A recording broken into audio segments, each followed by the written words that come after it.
Yo, what's up mga master? So it's me Zenyo. So yun, papalitan na natin ng tubig yung ating mot-mot. Yan, papalitan natin siya ng coolant.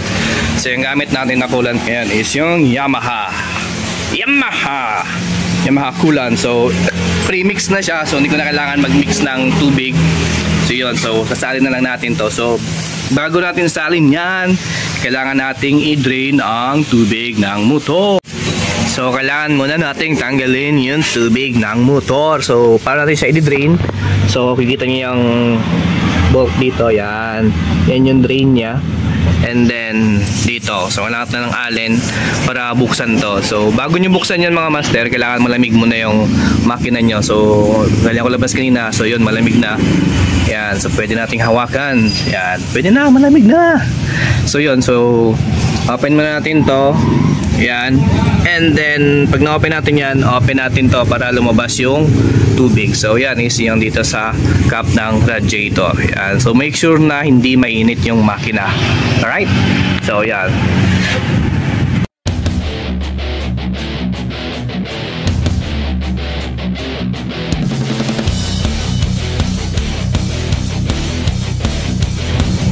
Grabe ang liit.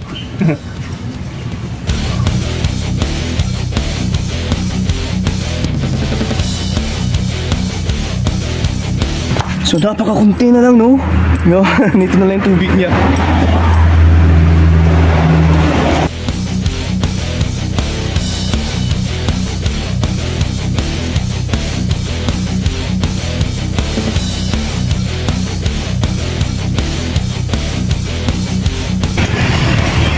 So yan, so yung gamit kong flash ngayon is distilled water. Yan. So pag na-flash ka, dapat distilled, huwag yung purified water. Alright? Alright. So yan, so medyo clear na yung tubig niya. Hindi na pula. So hintay natin ma-drain lahat. So yan na, so hinihintay na natin na ma-drain talaga yung tubig. So kapag natin i-flush yan, yun, mamaya, later. Para ma-make sure natin na walang bubbles sa loob. So yan pala yung drain niya, yan. So dito lumalabas yung tubig. Alright, so yun, salina natin siya ng tubig ng Yamaha.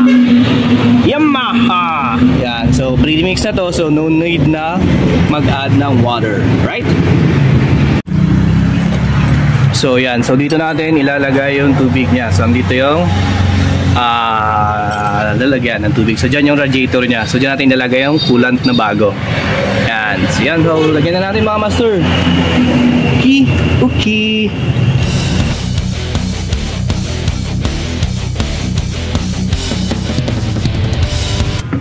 Tingnan nyo. So, tingnan nyo yan. So, pag pinisil ko yung hose niya dito sa baba, diba? Nagbabubbles. So, yan. So, dapat, kapag naglagay kayo ng tubig, wala nang bubbles sa loob ng hose. So, pisil-pisilin nyo lang yan. Yan. Ganyan nyo lang. Pisil-pisil lang. Yan.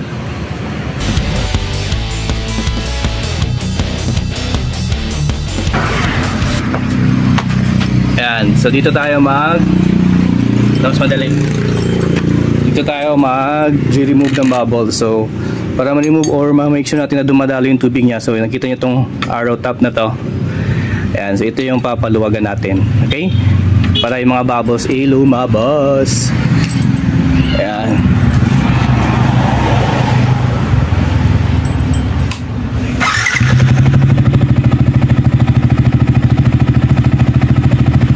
Nakikita nyo, no? So kulay tubig pa yung yan, hanggang sa mag color green mo siya. Yan.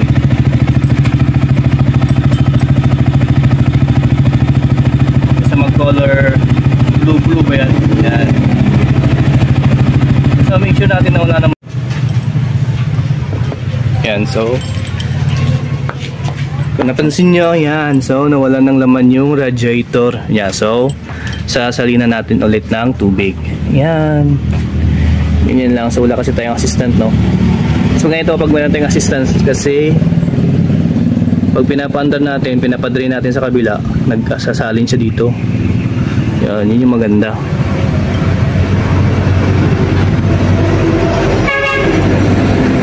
Yan. master na ako kung kayo lang isa. Yan. So ganyan lang. Salin nun dito. Habang dinidrain nyo dun sa kabila. Ganun lang. Alright?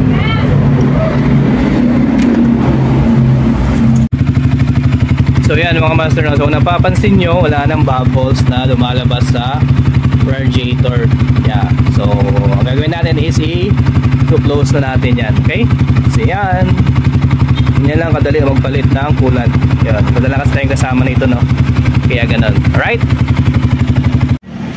Ayun, so reminder din nga pala, no, kasi plastic yung kanyang radiator cap. So dapat yung pagpaigpit nito is, makikita nyo to, meron siyang lock dito, meron siyang kanal-kanal dito niya banda. So kapag umabot na yung lock niya yan, tama na, okay? So hindi mo na kailangan siya igpitan pa. Siguro lang mag-lock ng radiator cap, kasi plastic ito eh, baka mapasobrang maigpit. Yan, so dumaan ito yung lock niya sa taas, sa cap, tsaka yung lock niya dito sa baba. So kapag nag-aabot na yung dalawa na yan, automatic lock na yun. Okay?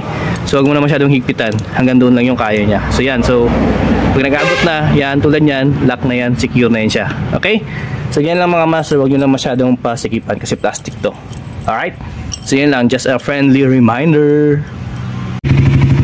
So yan mga master, no? So napalitan na natin ng tubig. Yan. So pinapainit na lang natin. Pina-check natin kung may mga leak. So wala naman. Good naman. Wala namang lumalabas na tubig. So ngayon, sinusubukan natin painitin hanggang umandar yung kanyang fan. Yan. So yan. Goods. So ginawa ko na rin kasi nabungkag ko naman dito ang kanya. So nag-check na rin ako ng mga cables niya. So yung sa clutch niya, goods pa.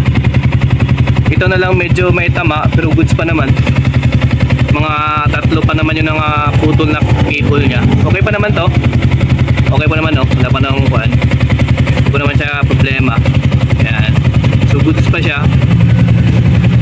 Yan. So ito yung ginagawa nyo mga master, no? So every 1 year dapat kine-check nyo yung mga motor nyo kung ano yung problema. So yung problema niya ngayon is yung head niya. Feel ko yung head niya may tama konti, pero goods pa naman. Yung shock niya lang nito, yun. Yung shock nito tama talaga. Kasi yan, ngayon kasi tayo mag-angkas saka mabilis yung takbo natin. Kaya yun, medyo natamaan siya. Yun. So hindi na ako masyado makakapagkurbado nito kasi tatalbog ako kapag sa kurbadahan. Yan. Pero goods pa naman siya, magagamit pa naman. Yan. So yun lang mga master, ride safe always. Ganun lang magpalit ng coolant. Yeah, bye, see ya in my next video.